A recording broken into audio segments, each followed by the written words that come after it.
Elena had lived in the same cramped New York apartment for 3 years. The walls were thin, the heating rattled in winter, and the ceiling leaked every time it rained. Still, she stayed because it was cheap, close to her job at the bookstore, and because in the quiet moments of early morning, she could almost believe the city had hidden magic just waiting to be uncovered. One Saturday afternoon, while cleaning out her overstuffed closet, she noticed something strange. Behind the coats, stacked boxes, and a sagging shelf, her hand brushed against wood. Not drywall, not plaster wood. She frowned. Her apartment was on the 6th floor of a century-old building. There shouldn't be anything behind her closet except the hallway wall. But as she pushed the boxes aside, she saw it, a door. A narrow, wooden door, barely taller than she was. Its surface was carved with swirling patterns that shimmered faintly in the light. Her pulse quickened. She ran her fingers over the carvings, and for the briefest second, the patterns glowed faint blue. Elena laughed nervously. Okay. Definitely too much caffeine. But curiosity gnawed at her. The door had no knob, no handle, only an iron keyhole. She hadn't seen any key when she moved in. She pressed her ear against it, expecting silence. Instead, she heard something. A faint sound, like distant wind chimes, drifting through. That night, Elena couldn't sleep. The thought of the door lingered in her mind. What was behind it? A sealed storage room, an old architectural relic, or something else. By Sunday morning, she couldn't resist. She bought a ring of antique keys from a flea market and tried them one by one. The 6th key slid into the lock as if it had been waiting for her. Click. The door creaked open. A blast of cool air brushed against her face, carrying scents of pine, rain, and something sweet, like honey. She stepped through. Instead of a wall, she found herself in a forest bathed in golden light. Towering trees glowed faintly, their leaves whispering as though they were speaking in a language just out of reach. A river sparkled nearby, and in the distance, she saw a figure cloaked in silver. The figure turned. Their eyes glowed like starlight. "Elena," the figure said. "We've been waiting for you." Her breath caught. How do you know my name?"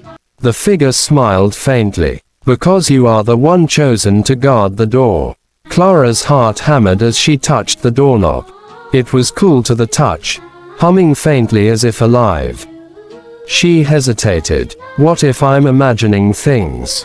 But when she twisted the handle, the closet door creaked open, and instead of darkness and hangers, she saw a glowing hallway lined with lanterns. The air smelled of rain and pine, though her apartment was on the 12th floor of a concrete building in the middle of the city. "Okay," she whispered. "This isn't normal." She glanced back at her living room, the flickering TV, the half-eaten takeout box, the normal world. Then, with trembling steps, she crossed the threshold. The moment she did, the closet door slammed shut behind her. Clara spun. The door was gone. Only smooth wooden walls stretched endlessly in both directions. Panic bubbled in her chest. She pressed her palms against the wall, searching for a seam, a handle, anything. Nothing. Then she heard footsteps echoing down the lantern-lit hallway. The figure who appeared was tall, wrapped in a green cloak. His eyes were silver, his face sharp like carved stone. He studied her the way a hawk studies a mouse. "You're not supposed to be here," he said. Clara swallowed. "Neither is this hallway. I live in apartment 12B, and this," she waved frantically at the impossible world, "this isn't supposed to exist." The man tilted his head. "You came through the threshold door." "What's that?" "The only passage between realms," he said, stepping closer. His boots made no sound on the floorboards. It opens only for those it chooses. Clara's voice cracked. Then it made a mistake. The man's lips curled in the faintest smile. Doors don't make mistakes. Before she could argue, the lanterns above them flickered, and the ground trembled. The man's silver eyes hardened. They've noticed you. Who's they? He didn't answer. Instead, he grabbed her hand. If you want to live, run. They sprinted down the corridor, shadows writhing along the walls like living ink. Shapes peeled out of the darkness, long arms, gaping mouths, whispering voices that chilled her blood. Don't look at them, the man shouted. Clara squeezed her eyes shut, focusing only on his grip pulling her forward.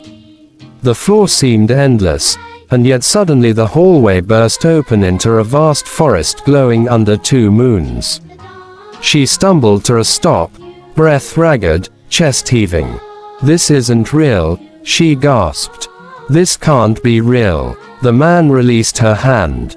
Real or not, you're here. And now, his voice lowered. Now, the realms will come for you. Clara stood frozen, staring at the alien sky. Two moons, one blue, one silver, hung above a forest of towering trees with bark that shimmered faintly, as though threaded with starlight. The man pulled down his hood. His hair was white, though his face looked no older than 30.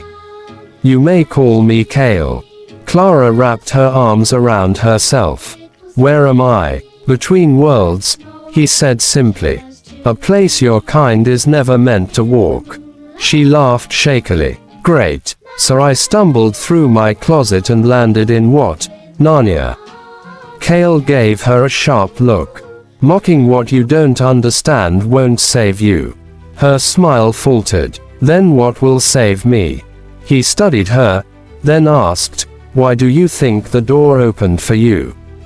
Clara shook her head. I don't know. I was just looking for my winter coat. But even as she said it, she felt something strange, a warmth in her chest, like a quiet heartbeat that wasn't hers.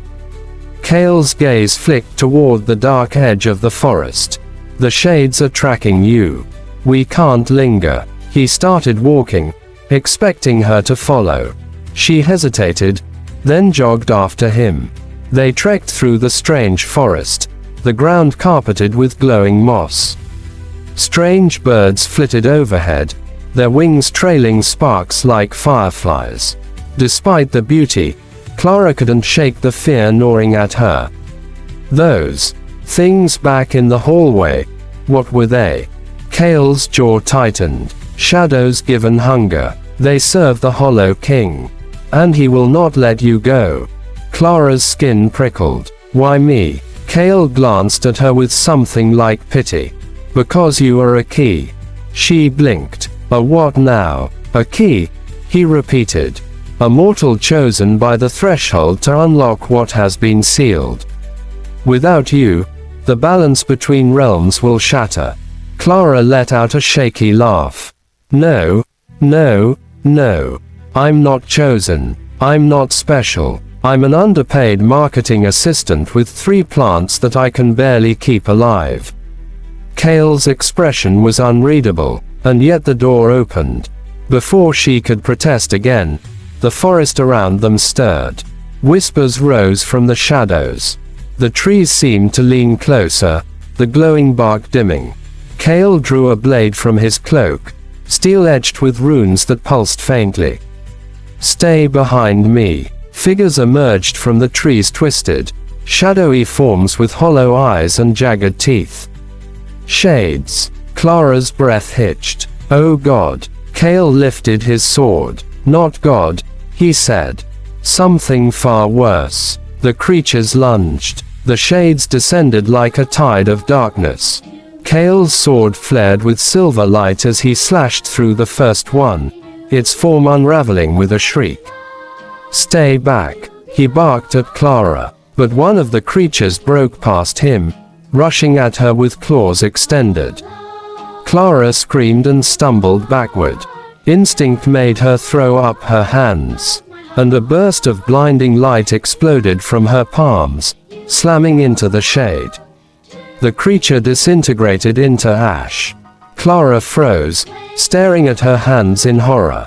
What was that? Cale's eyes widened. For the first time, he looked shaken. You really are a key. More shades poured from the forest, surrounding them. Cale fought with lethal precision, his blade singing through the air. Clara's body moved on instinct, light sparking from her fingertips each time a shade drew too close. But for every creature they struck down, two more seemed to appear.